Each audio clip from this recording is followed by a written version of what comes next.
ريفري نو فير ظالم ظلم بين আর্জেন্টিনার দালাল ওরা, রেফারি একটা জালিম। পবিত্র কোরআনের আয়াত হাসবুনাল্লাহু ওয়া নিমাল ওয়াকিল, حسب الله ونعم الوكيل, অর্থাৎ আল্লাহই আমাদের জন্য যথেষ্ট আর তিনিই সর্বোত্তম কর্মবিধায়ক। কতটা কষ্ট পেলে এমনটা বলতে পারেন মিশরের ফুটবলার মোস্তফা জিকো। তিনি আরো বলেন, আমাদের পুরো জাতির স্বপ্ন নষ্ট করেছে রেফারি।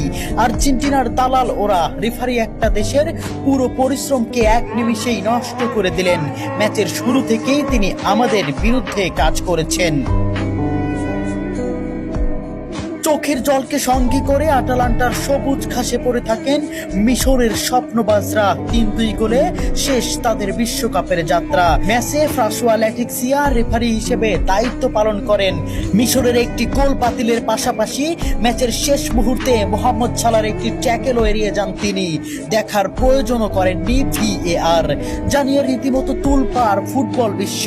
ওই কাউন্টার অ্যাটাকে গোল করে আর্জেন্টিনাকে এগিয়ে দেন অ্যানজো। শেষ পর্যন্ত মিশর হৃদয় ভাঙ্গা হারকে সঙ্গী করে মাঠ ছাড়ে।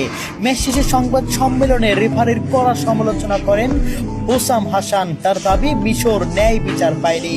একই অভিযোগ করেছেন মিশরের হয়ে গোল করা স্ট্রাইকার জিকো। মাঠে সাক্ষাৎকার দিতে গিয়ে কান্নায় ভেঙে পড়ে রেফারির বিরুদ্ধে তীব্র ক্ষোভ প্রকাশ করেন এবং তাকে জালিম বলে আখ্যাও দেন।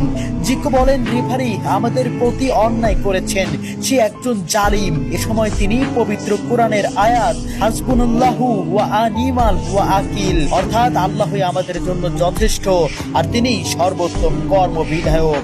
একজন মানুষ কতটা কষ্ট পেলে এমনটা বলতে পারেন। এছাড়াও তিনি বলেন, রেফারি একটি পুরো জাতির পরিশ্রম নষ্ট করে দিয়েছে। সাক্ষাৎকারের একেবারে শেষ দিকে জিকো আরো গুরুতর অভিযোগ তুলে বলেন, এই শিরোপা আর্জেন্টিনার দিকেই পরিচালিত হচ্ছে। তার এই মন্তব্যের পরপরই সম্প্রচার হঠাৎই বন্ধ হয়ে যায়। প্রিয় দর্শক, আপনাদের কাছে কি মনে হয় মোস্তফা জিকোর কথাগুলো কতটুকু যুক্তিসম্পূর্ণ? কেন বন্ধ করে দেওয়া হলো সম্প্রচার? কমেন্ট বক্সে অবশ্যই আপনাদের মন্তব্য জানিয়ে যাবেন।